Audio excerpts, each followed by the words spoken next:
Hello guys, welcome to NS one classes. तो guys, हम लोग जेएसएससी सीजीएल 2023 का मैथ्स प्रैक्टिस बैच शुरू किए थे। ठीक है, जिसमें हम लोगों ने 4 सेट कंप्लीट किया है। आज ये हमारा 5वां सेट होने वाला है। ठीक है, इसमें हम लोग कंसेप्ट और ट्रिक्स दोनों सीखते हैं। ठीक है, ये जो सीरीज है वो हमारा एग्जाम वाली प्रैक्टिस, यानी कि जिस तरह से एग्जाम में क्वेश्चंस पूछे जाते हैं उसी के आधार पर हम आपसे 20 क्वेश्चन पूछेंगे और एग्जाम में भी आपसे 20 क्वेश्चन पूछा जाएगा मैथ्स में। ठीक है, तो चलिए वीडियो को शुरू करते हैं और आज का फर्स्ट क्वेश्चन क्या है वो देखते हैं। ठीक है, क्वेश्चन क्या बोला है कि यदि ए और बी, ए जो है वो बी का कितना परसेंट है, 95% है। तो बोला गया है ए का कितना परसेंट बी है। ठीक है, A is 90% of B, B का कितना परसेंट, 95%। कौन है, ए है। तो what is the percent of A is B, तो ए का कितना परसेंट बी है। तो सबसे पहले जो क्वेश्चन बोला गया है कि ए जो है ना वो बी का कितना परसेंट है, 95%। ठीक है, 5 से अगर कट करते हैं 19 बार में, 5 से कट करेंगे 20 बार में। ठीक है, तो ए बाई बी कितना हो जाएगा, 19/20, यानी ए का वैल्यू 19 और बी का वैल्यू 20। ठीक है, तो अब क्वेश्चन में क्या बोला है, तो बोला है ए का कितना परसेंट बी है। तो ये एक चीज याद रखिएगा, परसेंटेज हम आपको पढ़ाए हैं। ठीक है, वहां भी चीज बताते हैं, फिर से बता रहे हैं, कहीं पर भी अगर का या से लिखा रहे इंग्लिश में, ऑफ या देन, ठीक है, तो जो भी वैल्यू जिसके साथ ये का या से लिखा रहेगा उसको लिखते हैं हर में। हर यानी कि डिनोमिनेटर। ठीक है, डिनोमिनेटर। ठीक है, यानी कि बोलेंगे हर। ठीक है, उसको नीचे लिखते हैं। तो बोला है ए का, देखिए पहले वाले में का किसके साथ था, बी के साथ था ना, तो बी को नीचे लिखे थे कि नहीं लिखे थे, लिखे हैं। तो इसी तरह से ए का कितना परसेंट बी है, तो ए को लिखेंगे नीचे, बी को लिखेंगे ऊपर, गुना 100। इसी का वैल्यू हमको निकालना है। ठीक है, तो बी का वैल्यू कितना है, 20 है, और ए का वैल्यू 19 है, गुना 100। ठीक है, परसेंट में ये आएगा। तो यहां पर 2000/19%। पॉइंट अगर यहाँ पर डिवाइड जब करें तो क्या होगा, या तो पॉइंट में आएगा या तो फ्रैक्शन में आएगा। तो हमारा ऑप्शन क्या है, फ्रैक्शन में है, तो फ्रैक्शन में लिखते हैं। ठीक है, मिक्स फ्रैक्शन में 19 एके 19 बच जाएगा एक, यानी 10 जीरो 100 बन जाएगा, 19 पच्चे 95, 5 बच जाएगा। ठीक है, तो 105.5/19। ठीक है, यानी कि ऑप्शन बी जो है ये हमारा करेक्ट होगा। ठीक है, चलिए आगे बढ़ते हैं। अगला क्वेश्चन क्या बोला है कि सरसों के तेल का अंकित मूल्य उसके क्रय मूल्य से 25% क्या है, अधिक है। यदि इसे बिना किसी लाभ या हानि के बेचा जाना है तो इसे अंकित मूल्य से कितना प्रतिशत कम पर बेचा जाना चाहिए। तो हम आपको प्रॉफिट लॉस और डिस्काउंट भी पढ़ाए हैं। अगर पूरा कंसेप्ट सीखना है तो वीडियो देख सकते हैं। ठीक है, प्लेलिस्ट बना हुआ है सबका। देखिए इसको कैसे बनाएंगे। मान लेते हैं कि क्रय मूल्य यानी सीपी कितना है, तो मान लिए कि सीपी 100 है। क्या मान लिए, सीपी 100 है। ठीक है, बोला गया है एमपी जो है अंकित मूल्य, एमपी, इसको क्या करते हैं 25% बढ़ा के रखते हैं, यानी कि 125 हो जाएगा। अगर 25% क्या करेंगे, बढ़ा करके रखेंगे, तो 100 का 25% 25 होता है, यानी कि 125 रखना होगा। अब इसको बेचते हैं, कितना में बेचेंगे, तो बोला है ना तो हमको लाभ लेना है और ना तो हानि होना चाहिए। तो कितना में बेचना होगा, खरीदे हैं 100 में तो बेचना भी 100 में पड़ेगा, तभी तो होगा ये चीज कि ना तो लाभ हुआ ना तो हानि। तो बोला है अंकित मूल्य से कितना कम में बेचना चाहिए, तो अंकित मूल्य कितना है 125, कितना कम में बेचे हैं, तो 25 कम में बेचे हैं। तो वही कितना कम में बेचे हैं ना, कमी प्रतिशत वो निकालना है, कितना कमी प्रतिशत मतलब कितना कम में बेचे गए हैं, परसेंट में बताना है। तो 25 कम में बेचे हैं, कितना में कम किए हैं, तो 125 में, है ना, जिसके रिस्पेक्ट में निकालना है उसको नीचे। 25 कम हुआ है किस में, तो एमपी में, यानी कि 125 में से, तो गुना 100%। ठीक है, 25 से काटेंगे 5 बार में, 5 से काटेंगे 20 बार में, यानी कि हमारा जो आंसर होगा वो 20% होगा, यानी कि ऑप्शन बी। ठीक है, आसान सा क्वेश्चन था, आगे बढ़ते हैं। क्वेश्चन नंबर 3 क्या बोला है कि एक चोर 3 बजे सुबह, AM यानी सुबह, एक वैन चुराता है और उसे 57 किलोमीटर पर आवर की चाल से चलाता है, मतलब चला के भागता है। ठीक है, 4 बजे, 4 बजे AM पर यानी 4 बजे सुबह में क्या होता है, चोर का पता चलता है। पता चलता है क्या कि मेरा गाड़ी चोरी हो। किसको पता चलेगा, मालिक को। तो मालिक क्या करता है, 76 किलोमीटर पर आवर की चाल से चोर को एक अन्य वैन से क्या करता है, उसका पीछा करना शुरू करता है। ठीक है, तो बोला गया वह चोर जो है वो कितने बजे पकड़ा जाएगा। ठीक है, ठीक है, वही पूछा गया है कि मालिक जो है ना, चोर को कितने बजे पकड़ पाएगा, ये पूछा गया है।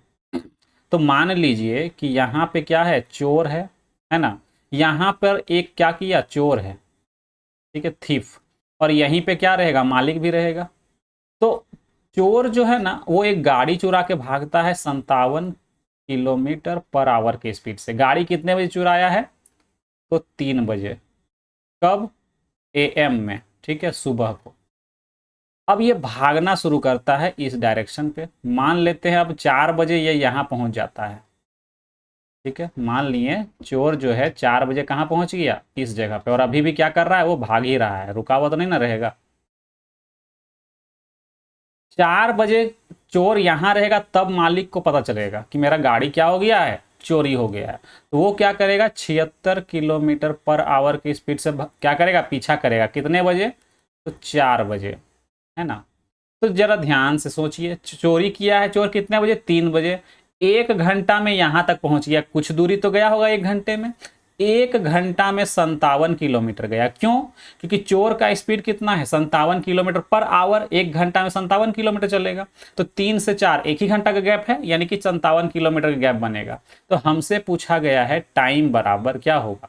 तो टाइम बराबर होता है डिस्टेंस बाय स्पीड, लेकिन यहां पर स्पीड तो 2 ठो है। तो यहां पे देखिए ये क्या है, सेम डायरेक्शन पे है, ये दोनों क्या है, सेम डायरेक्शन पे है। तो सेम डायरेक्शन में रिलेटिव स्पीड लगेगा, तो यहाँ पे distance by relative speed use करेंगे। अब बहुत से लोग पूछेंगे सर रिलेटिव स्पीड क्या होता है, तो मैं बता दूं कि रिलेटिव स्पीड 2 तरह का होता है। एक क्या होगा, जब डिस्टेंस क्या होगा, सॉरी, स्पीड जो है अलग अलग रहेगा, S1 S2, और ये दोनों सेम डायरेक्शन पे जाएगा, तो इसमें रिलेटिव स्पीड क्या होगा, दोनों घटेगा, S1 माइनस S2। ठीक है, एक दूसरा भी होता है रिलेटिव स्पीड, क्या होगा, जब ऑपोजिट डायरेक्शन पे रहेगा, एक इधर जा रहा है और एक इधर, मतलब ये S1 स्पीड से और ये S2 स्पीड से। तो यहां पर रिलेटिव स्पीड क्या होता है, दोनों जुट जाता है, S1 प्लस S2। तो यहां पर कौन सा यूज होगा, यहां पे दोनों सेम डायरेक्शन पे है, यानी कि फर्स्ट वाला यूज करेंगे। ठीक है, तो डिस्टेंस कितना है, 57। रिलेटिव स्पीड कितना होगा, 76 माइनस 57 यानी कि 19। 76 माइनस 57 यानी कि 19। 19 दिया कितना, 57, यानी कि 3 घंटा। ठीक है, 3 घंटा, लेकिन हमको टाइम पूछा है कितने बजे पकड़ाएगा। तो 4 बजे पकड़, क्या हुआ, पीछा करना शुरू किया मालिक, 3 घंटे के बाद पकड़ा गया।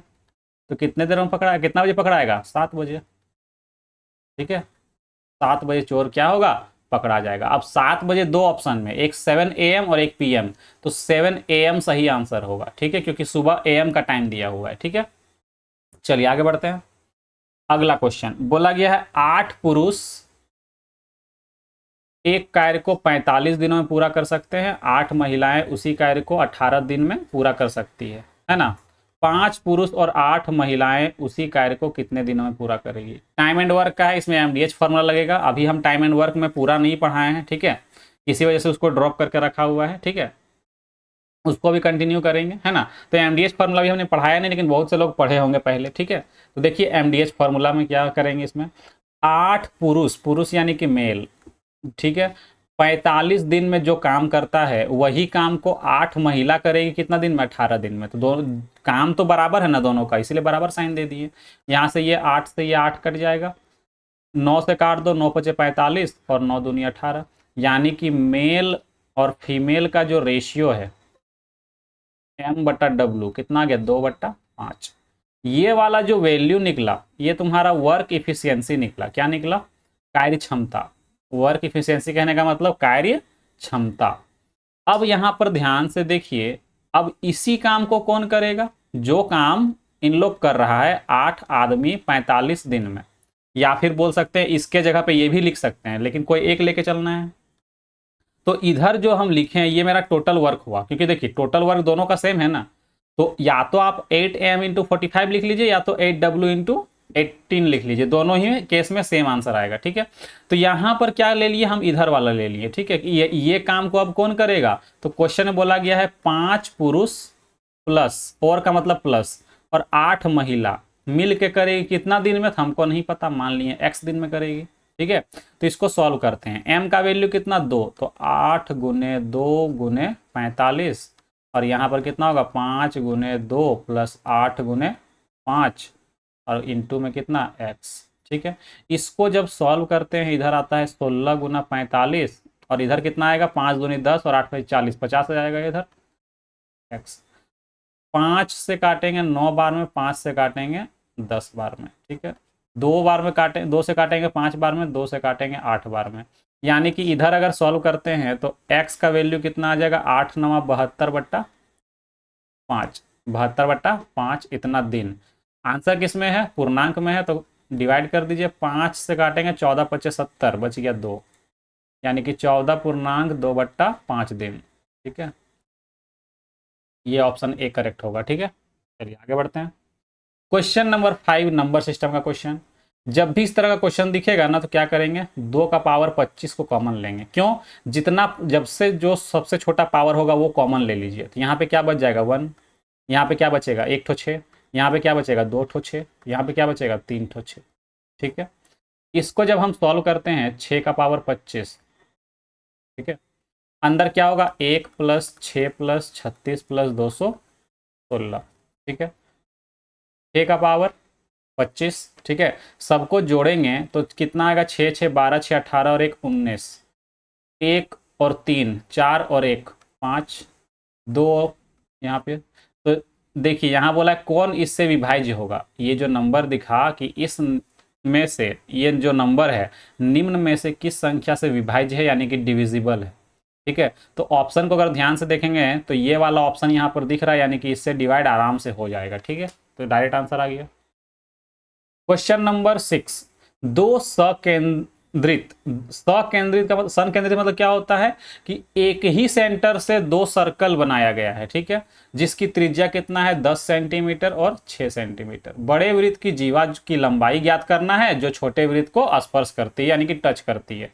तो एक पहले सर्कल ड्रॉ करते हैं, ठीक है, एक सर्कल पहले ड्रॉ करते हैं यहाँ पर, है ना। ये हमारा सर्कल हो गया, में फिल जो किया हुआ उसको हटाते हैं। एक और भी सर्कल ड्रॉ करते हैं, इसी को कॉपी करते हैं, है ना, डुप्लीकेट, और इसका साइज थोड़ा बढ़ा लेते हैं। पहले इसको सेम जगह पे रखते हैं, ठीक है। अब इसका साइज क्या करते हैं, बड़ा करते हैं। 1 मिनट, शायद कहीं पे कुछ लग गया, 1 मिनट रुकिएगा।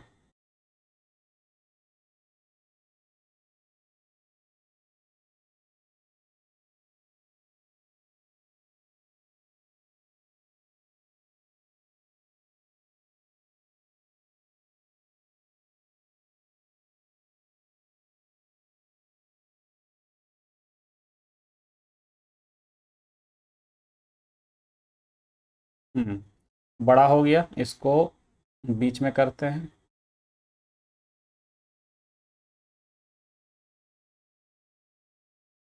और बड़ा कर लेते हैं।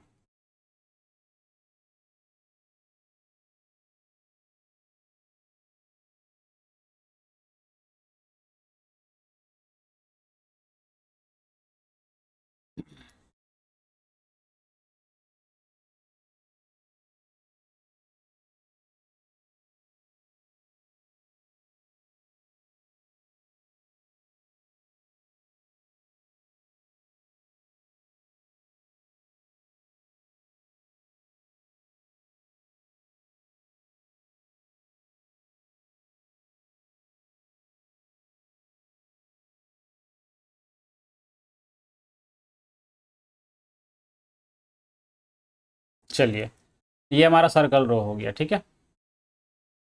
अब इसको क्या करना है, तो हमको सॉल्व करना है। यहाँ पर देखिए सकेंद्रीय यानी कॉन्सेंट्रिक। कंसेंट्रिक का मतलब क्या होता है, संकेंद्रित मतलब क्या होता है, जिसका सेंटर जो है, मान ले सेंटर अगर ये है तो ये सेंटर दोनों के लिए है, दोनों सर्कल के लिए, ठीक है। अब क्वेश्चन में बोला गया है कि एक जीवा ड्रॉ करते हैं, तो यहां से जो एक बड़ा वृत्त में क्या करते हैं, एक जीवा ड्रॉ करते हैं, जो क्या करती है, ये जो छोटा जो वृत्त है, छोटा जो सर्कल है, इसको टच करती है, ठीक है। ये जो छोटा वाला जो वृत्त दिख रहा है, सर्कल जो दिख रहा है, इसको क्या करती है, टच करके आगे निकलती है इस तरह से, ठीक है। तो यहां पर बोला है इस जीवा की लंबाई, इसका नाम दे देते हैं ए और बी, ठीक है। अब देखिए अगर हम बोलें कि यहाँ पर रेडियस कितना कितना है, 10 और 6, ठीक है।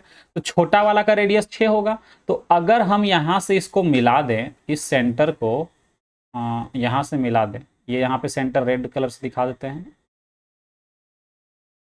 है ना। इस सेंटर को अगर हम यहाँ से मिला दें, ठीक है, यहाँ पर एक मिनट इसको सीधा ड्रॉ करते हैं,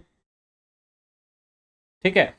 तो याद रखिएगा कि अगर कोई सर्कल पे, है ना, एक जीवा ड्रॉ किया गया है और सेंटर से अगर यहाँ पे लाइन ड्रॉ किया जाए तो ये परपेंडिकुलर होता है और इसको बराबर बराबर भाग में बांटती है, ठीक है। मतलब जी यहाँ से यहाँ तक अगर ड्रॉ किया गया तो ये परपेंडिकुलर होगा और ये इक्वल इक्वल पार्ट में बंटता है। तो ध्यान दीजिए, तो ये क्या हो जाएगा, एक परपेंडिकुलर लाइन ड्रॉ हो गया यहाँ पर, और ये वाला जो लाइन है ये दोनों इक्वल होगा, ठीक है। इधर से यहाँ तक m बिंदु मान लेते हैं, इसको o मान लेते हैं। तो a से m और m से b जो है वो इक्वल है। ये जो वैल्यू, ये जो होगा वो 6 सेंटीमीटर का होगा क्योंकि छोटा वाला है। अगर हम इसको यहां से मिला दें, ठीक है, तो ये होगा तुम्हारा 10 सेंटीमीटर क्योंकि ये बड़ा वाला सर्कल का है रेडियस। तो जरा ध्यान से देखिए, एक ट्रिपलेट होता है 3 4 5, अगर इसी का डबल कर दे तो 6 8 और 10। तो देखिए 6 यहाँ पर है, ये 10, ये ट्रिपलेट कहाँ बनता है, तो राइट एंगल ट्रायंगल में ही बनता है, समकोण त्रिभुज में ही बनता है। तो यहाँ पे समकोण त्रिभुज बन रहा है ना, यानी कि ये अगर 6 है, ये 8 10 दिख रहा है, 10 हमेशा कौन होगा, जो हाइपोटेनस होगा, जो कर्ण होगा, तो कर्ण 10 दिख रहा है बड़ा वाला। बाकी का जो बच गया ये वाला AM, ये 8 सेंटीमीटर का होगा। तो अगर ये 8 सेंटीमीटर का है तो ये भी 8 सेंटीमीटर का होगा, यानी कि AB का वैल्यू कितना मिल गया, 8 + 8 कितना, 16 सेंटीमीटर। यही तो निकालने बोला था, ठीक है। चलिए आगे बढ़ते हैं। क्वेश्चन नंबर 7 क्या कह रहा है, देखते हैं। क्वेश्चन नंबर 7 कह रहा है कि 900 मीटर लंबी एक ट्रेन 108 किलोमीटर पर आवर की चाल से चल रही है, ठीक है। 900 मीटर लंबे प्लेटफॉर्म को पूरी तरह पार करने में इस ट्रेन को कितना समय लगेगा। तो आपको हम स्पीड टाइम एंड डिस्टेंस पूरा पढ़ाए हैं, ट्रेन भी पढ़ाए हैं, तो आपको याद होगा कि अगर कोई ट्रेन किसी प्लेटफॉर्म को पार करती है तो डिस्टेंस क्या होता है, दोनों ट्रेन का लेंथ और प्लेटफॉर्म का लेंथ जुड़ जाता है, यानी कि टाइम बराबर क्या होगा, डिस्टेंस बाय स्पीड। डिस्टेंस क्या होगा, तो ट्रेन की लंबाई 900 और प्लेटफॉर्म की लंबाई 900, ये मीटर में है तो यहाँ मीटर में लिखते हैं, बट्टा में क्या, स्पीड क्या है ट्रेन का, 108 किलोमीटर पर आवर में है, इसको मीटर पर सेकेंड में करेंगे, है ना। मीटर पर सेकेंड में चेंज करने के लिए क्या करना होगा, 5/18, क्या करना होगा, 5/18 करना होगा। 18 से काटेंगे, 18 छक 108, ये जो आया वो किस में आया, मीटर पर सेकेंड में। तो यहाँ ध्यान से देखिएगा, ऊपर हो गया 1800 और नीचे आ गया 30, ये मीटर से मीटर कट जाएगा तो आंसर जो आएगा वो सेकंड में आएगा, ठीक है। 0 से 0 काट देते हैं, 3 से काटेंगे, 3 छक 18, यानी कि 60 सेकंड हमारा आंसर होगा, ठीक है। आसान सा क्वेश्चन था। चलिए आगे बढ़ते हैं। क्वेश्चन नंबर 8 क्या कह रहा है, कितने समय में 4% वार्षिक दर से 10,000 रुपए पर उतना ही ब्याज प्राप्त होता है। ये ब्याज है, ब्याज लिखा हुआ है यहाँ, ब लिखिएगा, ठीक है। ब्याज प्राप्त होगा जितना 5% साधारण ब्याज दर पर 4 वर्ष में 8,000 रुपए पर प्राप्त होता है। मतलब कि SI इक्वल टू क्या होता है, PRT/100, है ना, PRT/100। तो SI तो दोनों केस में सेम है, तो दोनों को बराबर करेंगे कि 10,000 रुपए पर, है ना, 4% के रेट से तो यहाँ परसेंट नहीं लिखना है, ठीक है। 4% के रेट से टाइम हमको नहीं पता तो टी मान लेते हैं। टी टाइम पर जितना ब्याज मिलेगा वही ब्याज किधर मिलेगा, इधर 8,000 रुपये पर। अच्छा ये 10,000 लिखा हुआ था ना, इसको 10,000 करते हैं। 8,000 रुपये पर 5% के रेट से तो 4 साल में जितना ब्याज मिलता है, दोनों बराबर होगा, दोनों क्या होगा, बराबर होगा। तो ये 100 से ये 100 क्या हो जाएगा, कट जाएगा। इधर से 3 जीरो और 3 जीरो कटेगा, 4 से काटेंगे, ये 8 दो बार में कटेगा, 5 दूनी 10 से ये 10 कट जाएगा, यानी टी का वैल्यू आ गया 4 ठीक है, 4 ईयर्स। तो ये हमारा आंसर होगा ऑप्शन सी, ठीक है। क्वेश्चन नंबर 9 बोला है cos theta equal to √3/2। Cos theta equal to √3/2, तो tan square theta into cos square theta क्या होगा। बनाने का बहुत तरीका है इसका। Cos theta equal to √3/2। √3/2 कहने का मतलब क्या होता है, कॉस 30 डिग्री। कॉस 30 डिग्री का वैल्यू क्या होता है, √3/2। साइन 60 का भी √3/2 होता है, लेकिन साइन का लेके कोई फायदा नहीं है, कॉस का लेंगे तो कॉस कटेगा ना। तो यहां से पता क्या चला कि थीटा का जो वैल्यू है ना वो हमारा 30 डिग्री है, ठीक है। थीटा का वैल्यू कितना है, 30 डिग्री। अब या तो आप डायरेक्ट इसमें पुट कर दीजिए value, ten square theta into cos square theta. अगर हम डायरेक्ट वैल्यू पुट करें तब भी आंसर आएगा, है ना। Ten 30 degree into cos square 30 degree. Ten square 30 degree यानी कि 1/√3 होता है टेन 30 डिग्री का वैल्यू। 1/√3 स्क्वायर कर देंगे इसका, और यहाँ पर क्या होगा, √3/2 होता है कॉस 30 डिग्री का, स्क्वायर कर देंगे। तो वैल्यू क्या बनेगा, 1/3 इंटू 3/4। 3 से 3 कटेगा, हमारा आंसर आ जाएगा 1/4। अगर किन्हीं को लगता है हम ऐसे नहीं करेंगे, कोई फॉर्मूला अप्लाई करेंगे तो भी ये कर सकते हैं। देखिए ten square theta into cos square theta. Ten square theta को लिख सकते हैं sine square theta by cos square theta into cos square theta. Cos square theta क्या हो जाएगा, कट जाएगा, तो साइन स्क्वायर थीटा, थीटा का वैल्यू कितना है 30 डिग्री, यानी कि साइन स्क्वायर 30 डिग्री, और साइन स्क्वायर 30 डिग्री यानी कि 30 डिग्री का वैल्यू होता है 1/2, इसका स्क्वायर कर देंगे तो 1/4। तो आप ऐसे भी कर सकते हैं, दोनों में आंसर आएगा, ठीक है। चलिए आगे बढ़ते हैं। क्वेश्चन नंबर 10 क्या कह रहा है कि यदि चार संख्याएं 39, है ना, 39, 117, 17 और y समानुपात में है, तो y का मान ज्ञात करना है। समानुपात में कहने का मतलब है 39 प्लस 117, सॉरी प्लस यहाँ दे दिए। समानुपात में कहने का मतलब है 39:117। समानुपात यानी कि प्रपोर्शन 17 रेशियो y, ये मतलब है इसका, ठीक है, इसका ये मतलब है।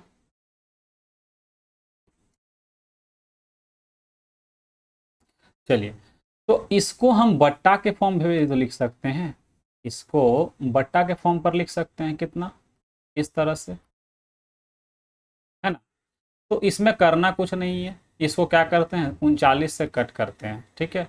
तो कितना बार में कटेगा, 3 बार में, करके देख लीजिए। या अगर नहीं कर पाते हैं तो डायरेक्ट पहले 13 से काटिए, 13 तिया 39, 13 9 117, फिर 13 से 3 से काट दीजिए, नहीं 3 बार में कट जाएगा। लेकिन हम डायरेक्ट काट दिए, क्यों, क्योंकि अगर 39 में 3 गुना करते हैं तो 117 बनता है। देखिए 3 9 27, 3 तिया 9 2 11, ठीक है। तो हम डायरेक्ट निकाल लिए, तो y का वैल्यू कितना, 17 तिया 51। तो ये हमारा आंसर हो जाएगा ऑप्शन बी, ठीक है। आसान सा क्वेश्चन था। क्वेश्चन नंबर 11 बोला गया है a plus B equal to 16 दिया है, और a plus B plus C जो है वो 16 है। A square plus B square plus C square कितना है, 90 है। तो हमसे ये पूछा गया है, ठीक है। तो आपको एक फॉर्मूला याद होगा कि a plus B plus C का होल स्क्वायर इक्वल टू क्या होता है, A square plus B square plus C square plus 2 into A B plus B C plus C है। A plus B plus C का value कितना है, 16। तो 16 का स्क्वायर कितना होगा, डायरेक्ट लिखते हैं 256। A square B square C square का वैल्यू कितना है, 90, प्लस 2 गुने A B plus B C plus C A. तो जरा ध्यान से सोचिए कि हमको अगर A B plus B C plus C A का वैल्यू निकालना है तो डायरेक्ट करेंगे 256 माइनस 90 और ये 2 आ जाएगा बट्टा में, यानी कि हमारा जो वैल्यू आएगा A A B plus B C plus C A का वैल्यू आएगा 166/2। 2 से काटेंगे तो 8 बार में और इधर 3 बार में, यानी कि 83 जो है ये हमारा करेक्ट आंसर होगा, ऑप्शन सी। ठीक है, तो आसान आसान सा क्वेश्चन इसी तरह से पूछा जाएगा आपको। ठीक है, चलिए आगे बढ़ते हैं। क्वेश्चन नंबर 12 क्या बोला है, 265 का पावर कितना 4081 प्लस 9 को 266 से विभाजित करने पर प्राप्त शेषफल ज्ञात कीजिए। ये भी क्या है, नंबर सिस्टम का क्वेश्चन है ना, रिमाइंडर थ्योरम। तो यहां पर क्वेश्चन क्या कह रहा है कि 265 को 265 का पावर कितना है 4081 प्लस 9, इसको डिवाइड किससे करना है 266 से। ठीक है, तो सबसे पहले इसको क्या ऐसे लिख सकते हैं, 265 का पावर 4081 को डिवाइड करते हैं 266 से, प्लस 9 को डिवाइड करेंगे 266 से। समझिए पहले, ठीक है, इतना करना नहीं आपको एग्जाम में, लेकिन समझिए पहले। ठीक है, अब एक चीज हम आपको समझाते हैं, वो याद रखिएगा। ठीक है, कहीं भी अगर x प्लस ए का पावर n रहता है, ठीक है, और उसको हम अगर x से डिवाइड करते हैं तो जो रिमाइंडर मिलेगा, जो रिमाइंडर हमारा मिलेगा वो क्या मिलेगा, यहाँ पर रिमाइंडर जो मिलेगा a का पावर n मिलेगा। क्या मिलेगा, a का पावर n मिलेगा, और ये a का पावर n मेरा क्या है, तो रिमाइंडर है। ठीक है ना, ये चीज आप याद रखेंगे। तो हम क्या कर सकते हैं, क्या इसको ऐसे लिख सकते हैं 266 माइनस 1, इसको लिख सकते हैं क्या ऐसे, बट्टा में 266 प्लस 9/266 लिख सकते हैं। तो जरा सोचिए, क्या ये इस फॉर्म पर है, हम यहाँ पर प्लस में दिए हैं। ठीक है, यहाँ पर क्या दिए हैं, प्लस में। तो जरा ध्यान से सोचिए कि क्या इसको हम प्लस नहीं बना सकते हैं, ऐसे ऐसे करके बना सकते हैं ना? तो इसी के लिए हम एक केस इसको और लिखते हैं कि यहाँ से अगर a के जगह पर, अगर इस a के जगह पर 1 लिख दे, इस a के जगह पर क्या लिख दे, 1 लिख दे प्लस में, और बट्टा x करे, तो रिमाइंडर क्या आएगा, 1 का पावर n आएगा। लेकिन ये हुआ तुम्हारा पहला केस। दूसरा केस ऐसे भी तो बन सकता है कि x माइनस 1 का पावर n बट्टा x। इसका मतलब क्या हुआ, तो इसका मतलब ये हुआ ना कि इसको हम ऐसे लिख सकते हैं, ऐसे ऐसे लिख सकते हैं। तो यही वाला केस आपका यहाँ पे बन रहा है। तो इस केस में जो रिमाइंडर होगा वो -1 का पावर क्या आएगा, n आएगा, -1 का पावर, क्योंकि a के जगह पे क्या है, तो हमारा -1 है, a के जगह पे क्या है, -1 है। अब -1 जब आता है तो फिर यहाँ पे 2 केस पॉसिबल है। अगर n का वैल्यू ऑड नंबर रहा तो -1 आंसर होगा, अगर n का वैल्यू इवन नंबर रहा तो +1 आंसर होगा। तो अब यहां पर देखते हैं, जब इस केस में हमारा जो आंसर आएगा, ठीक है, तो वो माइनस वाला देखेंगे। जब माइनस केस रहता है तो क्या आता है, -1 का पावर n।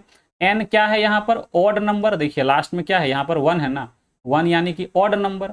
ऑड नंबर है यानी कि आंसर किस में आएगा, ऑड नंबर है यानी कि माइनस में आएगा। तो यहां पर लिखेंगे -1। ठीक है, प्लस ये 9 को क्या डिवाइड कर पाएगा, नहीं, क्यों, क्योंकि 9 छोटा नंबर है ना इससे। तो रिमाइंडर क्या बचेगा, खुद 9 ही बच जाएगा। जब ऊपर वाला वैल्यू छोटा रह जाएगा तो वही खुद उसका रिमाइंडर है। ठीक है, तो जब सॉल्व करेंगे -1 प्लस 9 को तो 8 आंसर होगा। तो हमारा रिमाइंडर क्या बचा, ये जो है वो हमारा रिमाइंडर निकला कितना, 8। ठीक है, चलिए आगे बढ़ते हैं। क्वेश्चन नंबर 13, 4.2 सेंटीमीटर त्रिज्या वाले एक गोले का आयतन कितना होगा। तो याद रखिएगा, वॉल्यूम है ना,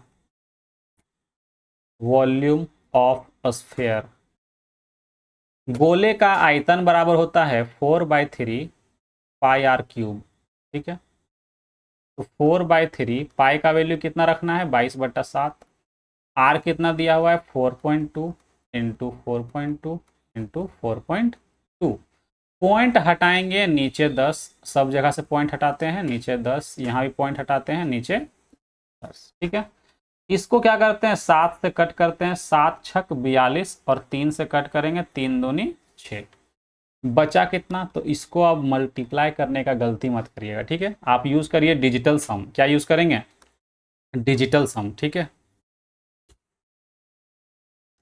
डिजिटल सम यूज करेंगे तो यहाँ पे तो 4 पहले से है ना। अगर हम डिजिटल सम यूज करेंगे तो यहाँ पे 4 पहले से है।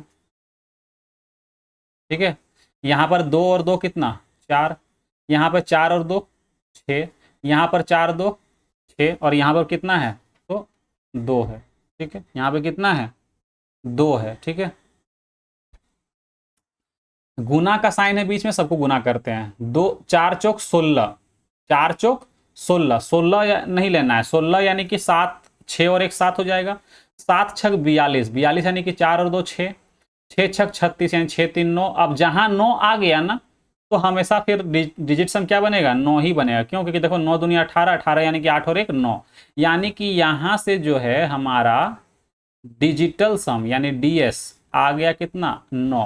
अब ऑप्शन चेक करो कौन 9 से कटता है। ठीक है, तो जहां जहां 9 ऑप्शन चेक करेंगे, चेक कैसे करना है, तो 7 और 2 9 कट गया, जहां 9 बनेगा उसको काट के हटा दीजिएगा। ठीक है, यहाँ पे 4 3 7 2 9 कितना बच गया 8। डिजिट सम क्या 8 आया है, नहीं आया, तो ये हमारा आंसर क्या हो गया गलत। आगे चेक करते हैं, 7 2 9, 5 3 8 और 1 9, 2 बच गया यानी कि ये भी गलत। यहां पर करते हैं, ये तो 9 पहले दिख गया, 7 और 2 9, 8 और 2 10, 10 और 4 कितना 14 यानी कि 5 आ रहा है। या फिर ऐसे भी कर सकते हैं 8 और 1 9, एक यहाँ बच गया 5, ये भी आंसर क्या हो जाएगा गलत। बच कौन गया यही वाला, तो यही आंसर होगा।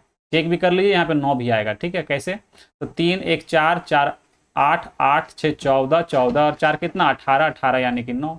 या ऐसे देखिए 6 3 9, 4 4 8 और 1 9, पूरा पूरा कट गया यानी कि ये 9 से पूरा क्या हो जाएगा कट जाएगा, है ना। तो डिजिट सम कितना 9। ऐसे चेक कर सकते हैं। बाकी अगर आपको पूरा मल्टीप्लाई करना है चेक कर लीजिएगा, यही आंसर आएगा। ठीक है, आगे बढ़ते हैं।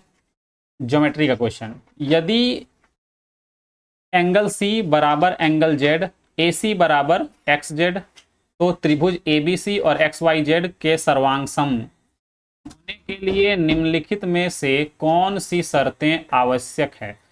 अब बताइए, कॉन्ग्रुएंट सर्वांग सम यानी कि कॉन्ग्रुएंट, कॉन्ग्रुएंट होने के लिए कितना रूल होता है, तो टोटल 4 रूल होते हैं। पहला रूल कौन सा, एस एस एस रूल। ठीक है, यानी साइड साइड साइड। ठीक है, दूसरा कौन सा होता है, एस ए एस रूल। ठीक है, एस ए एस रूल। ठीक है, साइड एंगल साइड। ठीक है, तीसरा क्या होता है, तो A S A angle side angle. ठीक है, इसी को हम एक तरह से और भी बोलते हैं एंगल एंगल साइड, ये वाला भी रूल होता है। ठीक है, हाँ, अब ऐसा मत करिए कि इसमें साइड एंगल साइड को अगर ए एस लिख दें तो गलती से हम इसको भी ऐसे नहीं लिख सकते एस एस ए, ये गलत है। अगर हम यहाँ पर इसको लिख दें कि बोलेंगे कि सर इसको ऐसे लिख सकते हैं तो इसको क्यों नहीं लिख सकते, ये गलत हो, ये अप्लाई नहीं होता है। ठीक है, तो इसलिए ये चीज मत लिखिएगा, है ना। चलिए आगे बढ़ते हैं। अगला कौन सा है, तो चौथा नंबर में आता है RHS। अब इसको राइट हैंड साइड मत समझिएगा। ठीक है, RHS रूल कहने का मतलब राइट एंगल, हाइपोटेनस और एस से साइड। ठीक है, तो ये 4 रूल होते हैं सर्वांग सम होने के लिए। तो अभी कौन सा रूल यूज होगा, तो एक एंगल दिया है, एक साइड दिया है बराबर, और ऑप्शन में जो दिख रहा है वो साइड ही दिख रहा है, यानी कि ये वाला रूल अप्लाई होगा, 2 ठो साइड और 1 ठो एंगल। तो 2 त्रिभुज बनाते हैं। ठीक है, पहले 2 त्रिभुज बनाते हैं, है ना। एक त्रिभुज बन गया और एक और बनाते हैं, इसका नाम देते हैं ए बी सी, इसका नाम देते हैं एक्स वाई जेड। यहां पर बोला है एंगल सी जो है एंगल जेड के बराबर है, ए सी जो है वो एक्स जेड के बराबर है। तो ऑप्शन में अगर ध्यान से देखिए S A S side angle side, तो एंगल कहां पर है बीच में और दोनों साइड क्या है साइड साइड, यानी कि हमको बराबर कौन ला करना होगा, BC को बराबर करना होगा और YZ को, तब क्या होगा, साइड एंगल साइड सेटिस्फाई होगा। आप ये मत करिएगा कि इसको बराबर कर देंगे AB और XY को, ये गलत होगा। क्यों, क्योंकि अगर एंगल बीच में है तो एंगल को आपको क्या करना है, दोनों साइड के बीच में रखना है, ठीक है। तो हमारा जो सही आंसर होगा कौन होगा, BC और YZ। क्यों, क्योंकि एंगल C जो है, यहां पर देखिए क्या दिया हुआ है, AC बराबर XZ, ये क्वेश्चन में गिवन था, एंगल C और एंगल Z ये गिवन था। तो अगर BC और YZ ये सेटिस्फाई हो जाए तो बोल सकते हैं कि ट्रायंगल ABC जो है वो सर्वांगसम होगा ट्रायंगल XYZ का। कौन सा रूल से, तो बाय SAS रूल से, साइड एंगल साइड रूल से, ठीक है। चलिए आगे बढ़ते हैं। अगला क्वेश्चन बोला गया है कि यदि दो संख्याओं का लघुत्तम समापवर्त यानी कि LCM और महत्तम समापवर्तक यानी कि SCF कितना है, 12 है और 2 है, तो इन संख्याओं का मध्यानुपाती क्या ज्ञात करें। अब ध्यान से देखिए, स्टार्टिंग में क्या लगा कि ये LCM SCF का क्वेश्चन है, लेकिन पूछा क्या चीज, मध्यानुपाती यानी मीन प्रपोर्शन। तो ये रेशियो एंड प्रपोर्शन का क्वेश्चन है। अब मीन प्रपोर्शन का फॉर्मूला क्या होता है, ये हमने पिछले सेट्स में भी करवाया हुआ है, ठीक है। मीन प्रपोर्शन, तो डायरेक्ट फॉर्मूला आपको याद हो गया होगा, √AB। ए कौन है 12, B कौन है 2, तो क्या करेंगे, √12 गुना 2 कितना 24, 24 यानी कि कितना 4 छक 24, तो 2√6 बन जाएगा, ठीक है। अगर लगता है कि नहीं सर हमको फॉर्मूला याद नहीं रखना है, तो आप प्रोसेस याद रख लीजिए, है ना। तो प्रोसेस क्या है, हमको निकालना है मीन प्रपोर्शन यानी कि मध्यानुपात। तो प्रपोर्शन कैसे बनाते हैं, A/B समानुपात C/D, यही प्रपोर्शन होता है। तो इस जगह पे हम ABCD नहीं मानेंगे, क्योंकि हमको सिर्फ A और B पता है ना। तो A के जगह पे क्या लिखेंगे, एक यहां लिख लेते हैं, यहां पर x मानेंगे, दोबारा x मानेंगे और b। जब दो वैल्यू दे के मीन प्रपोर्शन पूछता है तो बीच वाले को रिपीट कर देना है, ठीक है। तो इसमें क्या होगा, a के जगह पे 12 रखना है, x जैसा का वैसे रहने दो, है ना, और b के जगह पे 2 रखना है। इसको हम डिवाइड के फॉर्म पर लिख सकते हैं इस तरह से, है ना। तो क्रॉस मल्टीप्लाई करेंगे तो x² बराबर 12 दूनी 24, है ना। तो x बराबर कितना, √24, और √24 कहने का क्या मतलब है, 2√6, ठीक है। तो ये हमारा आंसर आ जाएगा ऑप्शन डी, ठीक है। आपको जो ठीक लगता है आप वो यूज कर सकते हैं, फॉर्मूला से जल्दी बन जाएगा, थोड़ा सा इसमें भी टाइम नहीं लगेगा, है ना। क्योंकि देखिए ये अभी हम आपको लिख के दिखा रहे हैं, ये दोनों चीज आपको लिख के दिखा रहे हैं। आप डायरेक्ट क्या करेंगे एग्जाम में, बस इस तरह बट्टा में लिखेंगे, क्रॉस मल्टीप्लाई करेंगे, आंसर आ जाएगा, ठीक है। चलिए आगे बढ़ते हैं। क्वेश्चन नंबर 16, 4,000 रुपए की राशि पर 10% वार्षिक दर से 4 वर्ष का चक्रवृद्धि ब्याज क्या होगा, CI।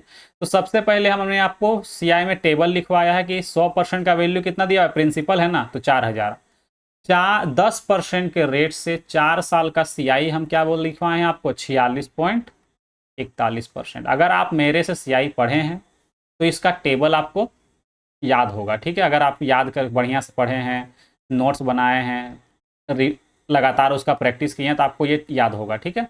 बाकी जो नहीं जिनको पता है वो जाके वीडियो देख सकते हैं, ठीक है। चलिए इसका वैल्यू निकालना है, तो हमको पता है ये 2 जीरो काट देंगे तो 1% का वैल्यू कितना 40, तो हमको निकालना है 46.41% का, तो इसको 40 से गुना कर देंगे, ठीक है। तो 40 से जब गुना करेंगे तो 4 1 4, 4 चौक 16, है ना, 4 छक 24 और 1 25, 4 चौक 16 2 18, 2 डिजिट के बाद क्या लगाएंगे, पॉइंट लगाएंगे, तो हमारा जो वैल्यू होगा 1856.40 होगा, ये वाला। बाकी दूसरा मेथड भी अपने पास है, रेशियो मेथड। 10% का फ्रैक्शन वैल्यू क्या होता है, 1/10, यानी प्रिंसिपल इधर लिखते हैं, अमाउंट इधर लिखते हैं, ठीक है। प्रिंसिपल कितना है, 10 से 11 हो जाएगा अमाउंट, प्रिंसिपल 10 है तो अमाउंट कितना 11, क्यों, क्योंकि एक ब्याज मिल रहा है। इस तरह से 4 साल का बोला है तो इसको 4 बार लिखेंगे इस तरह से, ठीक है। 4 साल बोला है तो 4 बार, 3 साल बोलेगा 3 बार, 2 साल बोलेगा 2 बार। इसको जब मल्टीप्लाई करेंगे तो यहाँ पर आएगा 10,000, इसको मल्टीप्लाई करेंगे तो कितना होगा, क्यूब करने से आता है 1331, 11 से और गुना कर देंगे तो 1 आएगा, 3 और 1 4, 3 3 6, 3 और 1 4, 14 1641। ब्याज कितना मिल रहा है? तो 4641। क्या पॉइंट में यही चीज़ यहाँ लिखा हुआ था? तो बात एक ही है, ठीक है।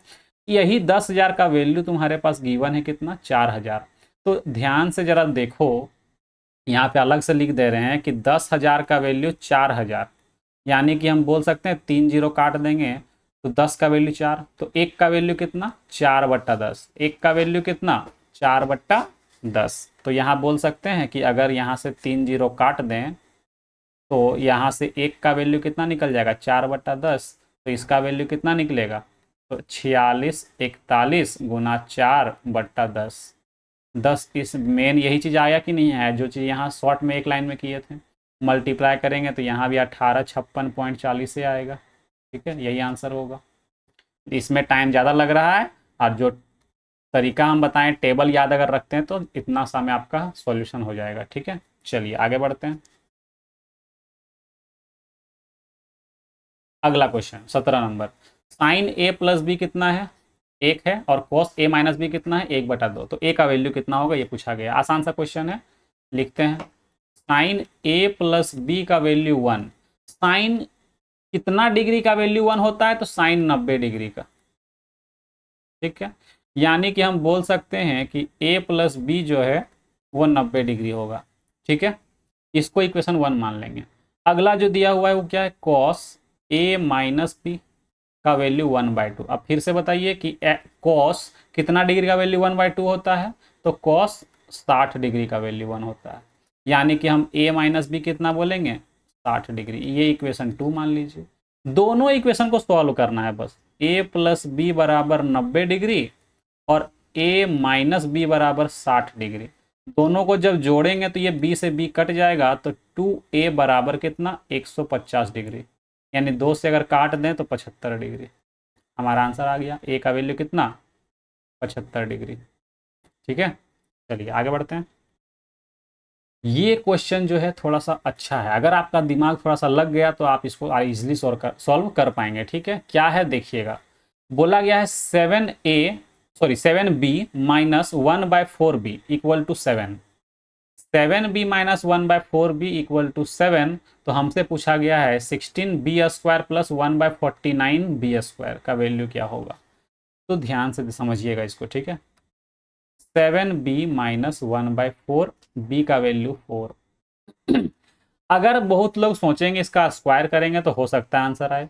तो क्या स्क्वायर करेंगे तो क्या यहाँ पर 7 का स्क्वायर 49 बनता है? 49 तो यहाँ नीचे है, 16 ऊपर है। यहाँ पर 4 का स्क्वायर 16 नीचे आ जाएगा, मतलब उल्टा आ जाएगा, ठीक है। यहाँ पर 16 ऊपर है तो, लेकिन यहाँ पे स्क्वायर करेंगे तो 49 क्या आएगा? ऊपर आएगा। तो इसको पहले ठीक करना होगा। तो हमको क्या दिखा इसमें? अगर आपको दिखता होगा तो ठीक है, नहीं तो हम बता रहे हैं, ठीक है। यहां पर हम लोग खुद से क्या करते हैं? कुछ मल्टीप्लाई करेंगे। क्या मल्टीप्लाई करेंगे तो अभी दिखा रहे हैं, ठीक है। हम लोग यहां पर खुद से क्या मल्टीप्लाई कर दिए? 4/7 दोनों तरफ मल्टीप्लाई करेंगे, ठीक है। इससे फायदा क्या होगा जरा ध्यान से देखिएगा। ये 7 से ये 7 कटेगा इधर, है ना।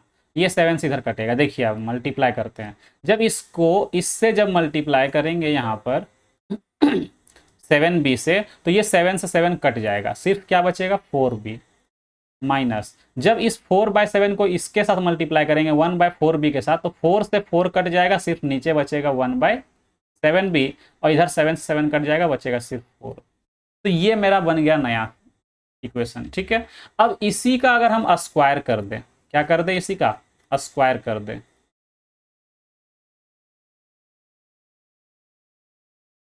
ठीक है। इसका क्या कर दें? स्क्वायर। तो इधर भी स्क्वायर हो जाएगा, ठीक है। इसी को अब सॉल्व करते हुए आगे बढ़ते हैं। 4 का स्क्वायर करेंगे 16b² प्लस 1/7 का स्क्वायर 49b²। जो पूछा था वो ही मिल गया हमको, ठीक है। अब क्या करेंगे? माइनस में क्या होता है? 2ab। तो माइनस में क्या लिखेंगे? 2 इंटू ए के जगह पे क्या है? 4b, बी के जगह पे क्या है? 1/7b इक्वल टू क्या होगा? तो इक्वल टू में होगा 16। इसको जब सॉल्व करेंगे आगे तो हमको सिर्फ किसका वैल्यू चाहिए? तो 16b² प्लस 1/49b²। यहाँ पर ध्यान से देखेंगे तो ये b से b क्या हो जाएगा? कट जाएगा, ठीक है। तो ये 4 दूनी 8 बट्टा 7 ये माइनस में था, उधर जाके प्लस हो जाएगा, यानी कि 16 प्लस 8 बट्टा 7। जब इसी को हम लोग सॉल्व कर देंगे तो हमारा आंसर आ जाएगा, ठीक है। देखिएगा अभी एलसीएम जब लेंगे तो यहाँ 7 16 सत्ते 112 प्लस 8 यानी कि 120 बट्टा 7, और यही हमारा आंसर है ऑप्शन सी, ठीक है। चलिए आगे बढ़ते हैं।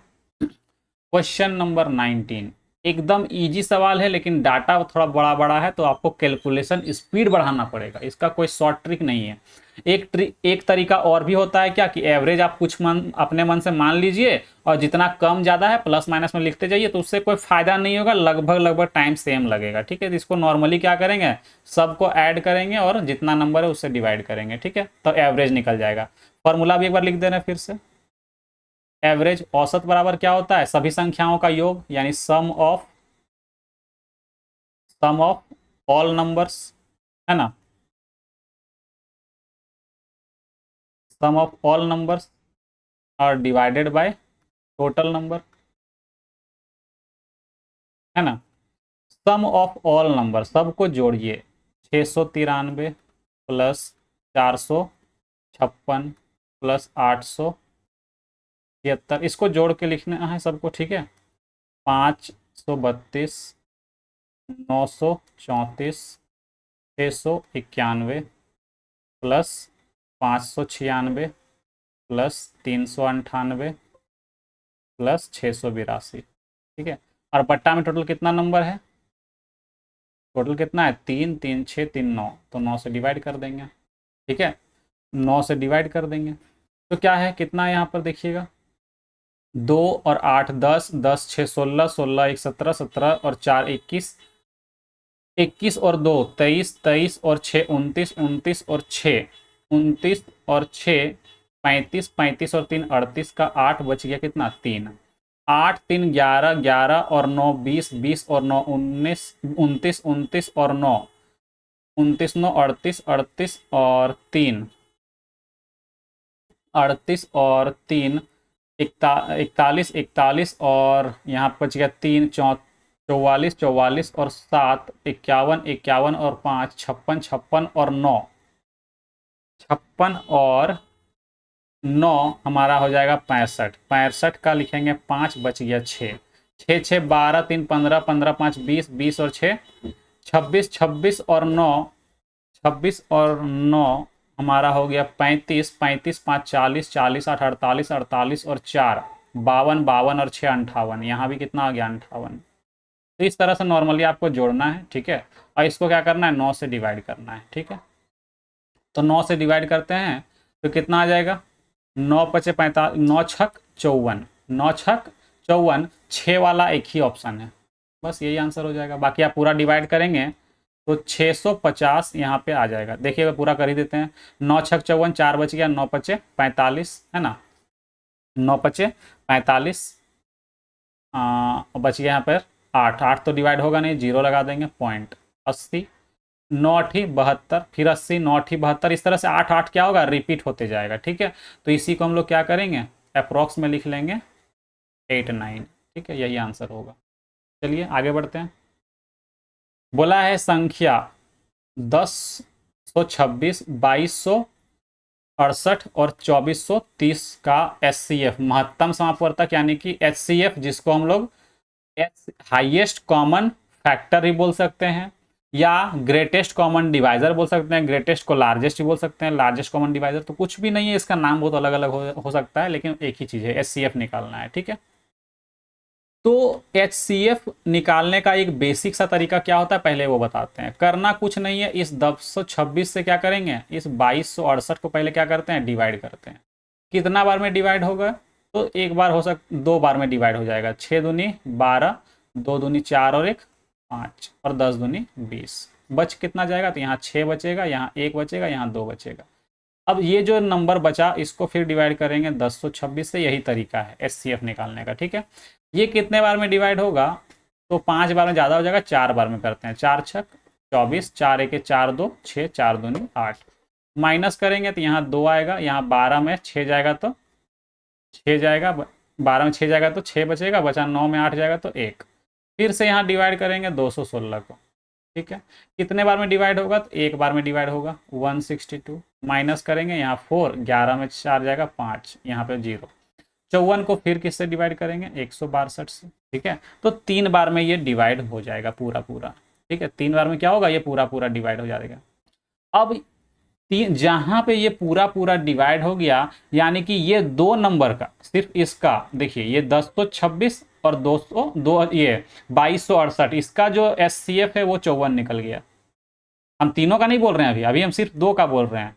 तो अब क्या करना है, इस एचसीएफ को अब इससे डिवाइड करके चेक करना है, ठीक है, कि सही है कि नहीं है। इससे अगर डिवाइड हो गया तो हमारा आंसर यही होगा, ठीक है। 54 को डिवाइड करें, 54 से डिवाइड करेंगे किसको, 2430 को, ठीक है। अगर इससे पूरा पूरा पहले ही बार में डिवाइड हो गया तो ठीक है, और नहीं जाता है तो फिर आगे जहां पे पूरा डिवाइड होगा वो मेरा एचसीएफ होगा, ठीक है। तो इसको डिवाइड करते हैं, कितना बार, 54 से डिवाइड करते हैं, कितना बार में होगा, 5 चौके 20, 5 पचे 25, ज़्यादा हो जाएगा, 4 बार में करते हैं, ठीक है। 4 बार में करेंगे तो 4 चौक 16, ठीक है, और 4 पचे 20 और 1 21, बच कितना गया, 13 में 6 जाएगा तो 7, और 3 में 1 जाएगा तो 2, ठीक है। यहाँ पे 0 उतार देंगे, ठीक है। तो फिर से डिवाइड करते हैं, कितना बार डिवाइड हो जाएगा, 270, 5 बार में, 5 चौके 20 और 5 पचे 25 और 2 27, यानी पूरा पूरा ये कट गया। तो हमारा जो एचसीएफ है ना, वो कौन होगा, कंफर्म हो गया कि 54 ही होगा। हमारा जो एचसीएफ होगा वो कौन होगा, 54, ठीक है। ये हमारा आंसर है, 54 ही क्या होगा, हमारा आंसर होगा। अब इसका शॉर्टकट क्या होता है वो समझिए, ठीक है। शॉर्टकट क्या होता है, तो इसको हम अगला पेज में बताते हैं, इसका शॉर्टकट। क्वेश्चन क्या था, 1024, 2268 और 2430, ठीक है। तो आपको एक नोट याद रखना है, ठीक है, कि एचसीएफ दी गई संख्याओं में से सबसे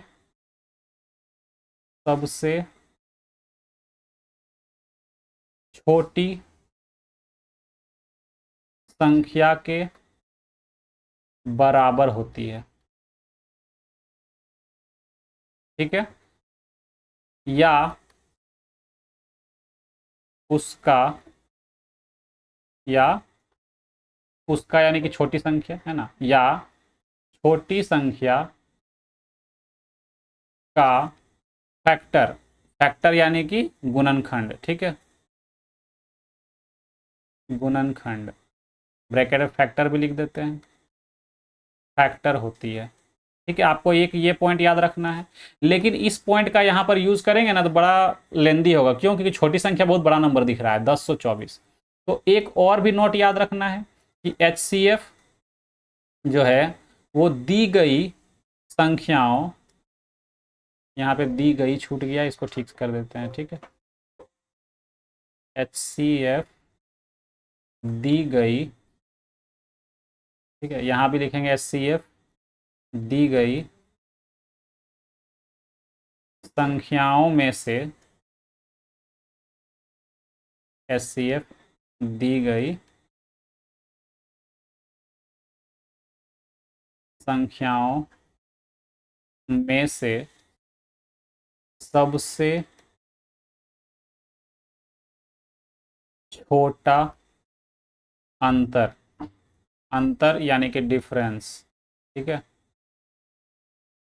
सबसे छोटा अंतर के बराबर। अभी समझा देंगे कैसे निकालना है ना। बराबर होगी या उसका यानी कि जो अंतर निकलेगा, छोटा अंतर है ना, उसका फैक्टर होगी, फैक्टर यानी कि गुणनखंड होगी, ठीक है। ये दो जो है वो आपको याद रखना है, ठीक है। अब देखते हैं इसको कैसे करेंगे। देखिए, तो यहाँ पर पहला वाला का यूज़ नहीं करेंगे हम लोग, यूज़ करेंगे दूसरे वाले का, क्योंकि ये वाला यूज़ करेंगे तो बहुत बड़ा नंबर दिख रहा है, छोटा नंबर, ठीक है। डिफरेंस देखो, डिफरेंस सबसे छोटा कहाँ आ रहा है, इसका डिफरेंस कितने का बनेगा, तो इसका डिफरेंस ध्यान से देखो बहुत बड़ा बन रहा है, निकालने का ही जरूरत नहीं है। छोटा डिफरेंस कहाँ बनेगा वो चेक करेंगे, तो यहाँ पर देखिए छोटा डिफरेंस बनेगा कितना, तो 10 में 8 घटाएंगे 2 बचेगा, और यहाँ बचा कितना 2, 2 मतलब 12 में 6 घटाएंगे तो 6, और 4 में 2, 4 यानी ये 3 बचा ना, यहाँ से उधार दे दिए थे तो यहाँ 1, यानी कि 162। तो HCF जो है वो या तो 162 होगी या 162 का कोई फैक्टर होगा। तो 162 तो यहाँ ऑप्शन नहीं दिखा, लेकिन 162 का फैक्टर दिखा, कौन कौन, 54, 81, 27। इसका जो फैक्टर वो तीनों है ना, इसका जो फैक्टर है वो तीनों है। ठीक है, तो HCF क्या लिखेंगे, फैक्टर ऑफ 162। तो 162 का फैक्टर जो है 54 हमारा सही आंसर होगा। अब क्यों होगा, बोलेंगे सर 181 यहाँ से, सॉरी 162 का फैक्टर 81 भी है ना, और 54 से बड़ा भी है, तो हाईएस्ट कॉमन फैक्टर देखना है तो 81 क्यों नहीं लेंगे। तो याद रखना HCF जो होता है वो तीनों नंबर से कटना भी तो चाहिए, 81 से तीनों नहीं कटेगा, ये दोनों कट जाएगा लेकिन 1026 नहीं कटेगा। अब क्यों नहीं कटेगा, तो ध्यान से देखो कि 1026 के अंदर में क्या क्या है, अगला पेज में ही लिख देते हैं, 1026 के अंदर में क्या क्या है, तो 9 है।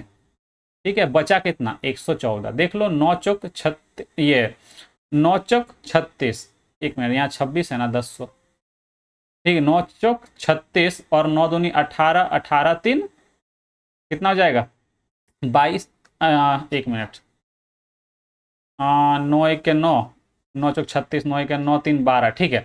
देखिए 12 का 2 हाथ में 1, 9 1 के 9 1 10, 1026 आ रहा है। ठीक है, तो इस जगह पे एक ही ठो 9 है, 2 ठो तो 9 नहीं है। जब 2 ठो 9 नहीं है तो 81 के अंदर में 2 ठो 9 होता है। अब 2 गो 9 रहबे नहीं करेगा तो डिवाइड कैसे होगा, ठीक है, तो इसीलिए 81 इसका आंसर नहीं होगा। 81 से छोटा फैक्टर कौन दिख रहा है, 54, तो 54 ही हमारा करेक्ट आंसर होगा।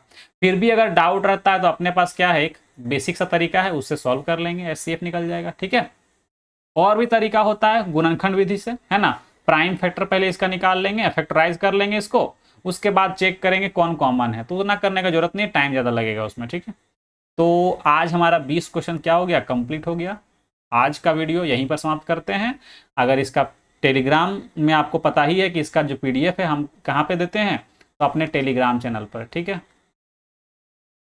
टेलीग्राम, और टेलीग्राम चैनल का नाम क्या है, तो NS1 क्लासेस। ठीक है, आपको पता है फिर भी बता रहे हैं। ठीक है, अगर ये वीडियो आपको पसंद आता है तो लाइक ज़रूर करिए, क्योंकि आप लोग लाइक नहीं करते हैं, लाइक करेंगे तो हमें भी अच्छा लगेगा। ठीक है, तो मिलते हैं नेक्स्ट वीडियो में, तब तक के लिए बाय बाय, टेक केयर।